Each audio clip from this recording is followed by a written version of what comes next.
A lot of fear out there right now, plaguing organizations, plaguing professionals, plaguing individuals. And it's interesting in that fear actually leads us to the wrong conclusions. We absolutely, positively need to react to fear. You can't dismiss it entirely, and I think it's important to separate. There's two types of fears. There's anxieties, which is fear of fear itself, which often leads to paralysis.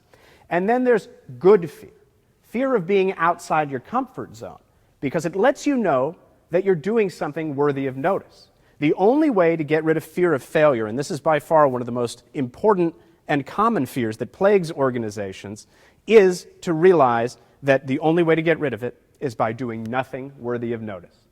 Nothing exceptional. Keep your head down. Do what you're told. Do it the same way it's always been done. Don't ever question it. Is that a recipe for success, do you think, when the roadmap is constantly changing? All too often, fear leads us to paralysis. So fearlessness is not the state of being without fear. It's understanding the right things to be afraid of and how do we react smartly when we're confronted by them. On the flip side, if we allow ourselves to be paralyzed by fear, then we actually wind up causing our own worst nightmares to come true. To me, that's a scarier outcome.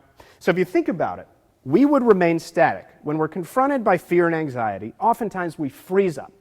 And as an organization, what do we do when we're not making numbers for the quarter, or when our brands seem to be not as loved as before? We try and do more of the same, okay? We try and become more economical about it, build more widgets faster and cheaper. But the problem is, the world is changing. We are essentially remaining static, while processes, markets, competitors, brands, these are all evolving around us. And so if you remain static while the roadmap is shifting, it's the equivalent of putting yourself on cruise control and going headlong into a tree. Because if the path sits there in front of you and it changes suddenly, you've got to be able to react. So flexibility is key. And when it comes to seeing ahead of the curve, seeing the future, we've got to have platforms, processes, and people in place that are already looking 3 to 5 steps ahead, that are already experimenting with new approaches, keeping an eye on new technologies, and understanding that we absolutely must change and evolve.